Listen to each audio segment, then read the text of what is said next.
नमस्कार दोस्तों, आज की हमारी कहानी है नीम के पेड़ को सबक।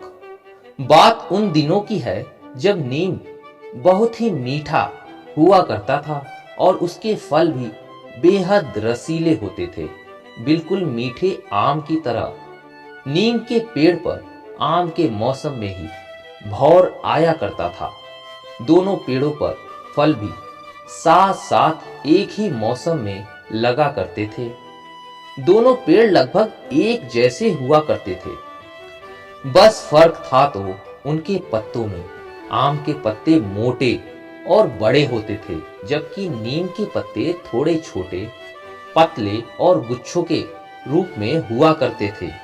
नीम के पत्ते पतले होने के कारण जरा सी हवा में ही झूमने लगते थे और अपने आसपास के वातावरण को ठंडा और शीतल कर देते थे, जबकि आम के पत्तों को हिलने के लिए तेज हवा के झोंकों की जरूरत पड़ती थी।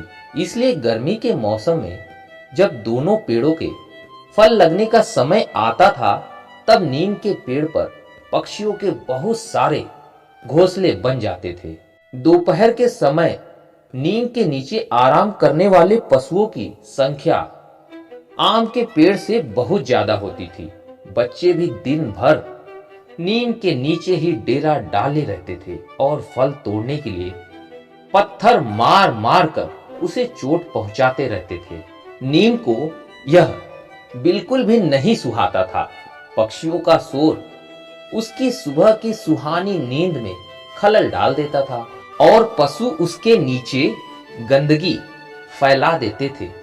बच्चे उसकी डालियों पर झूले डालकर सारा दिन उसे झकझोरते रहते थे। एक दिन नीम ने सबको सबक सिखाने की ठान ली। एक दिन सुबह जैसे ही पक्षियों ने चहचहाना शुरू किया, नीम जोर जोर से अपनी डालियां हिलाने लगा, मानो भूचाल आ गया हो। पक्षी डर के मारे चीखने लगे और उड़कर आम के पेड़ पर जा बैठे। दोपहर में जैसे ही पशु उसके नीचे सुस्ताने बैठे, नीम ने निबोलियों की बरसात शुरू कर दी। अचानक हुए इस हमले से पशु घबरा गए और भागकर आम के पेड़ के नीचे जमा हो गए।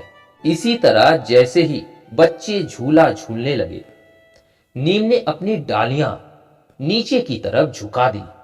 बच्चे पींग ही नहीं बढ़ा सके और उन्होंने अपने झूले वहां से खोलकर आम के पेड़ पर डाल लिए। नीम की इन हरकतों के कारण धीरे धीरे सब उसे छोड़कर चले गए। वह यही तो चाहता था। अब उसके आसपास बिल्कुल शांति थी। मगर पशु पक्षियों को नीम की यह चालाकी जल्दी ही समझ में आ गई। उन्होंने प्रकृति देवी के सामने अपनी शिकायत रखी। प्रकृति को नीम की इस दुष्टता पर बहुत गुस्सा आया। उसने नीम को सबके सामने बुलाया और श्राप दे दिया, आज के बाद तुम हमेशा के लिए कड़वे हो जाओगे। तुम्हारे फल भी एकदम छोटे हो जाएंगे। देखते ही देखते नीम जहर की तरह कड़वा हो गया। लोगों ने नीम के बगीचे कटवाने शुरू कर दिए। यह देखकर नीम के होश उड़ गए। उसने सपने में भी नहीं सोचा था कि उसे इतनी बड़ी सजा मिलेगी। वह प्रकृति के पैरों में गिरकर माफी मांगने लगा।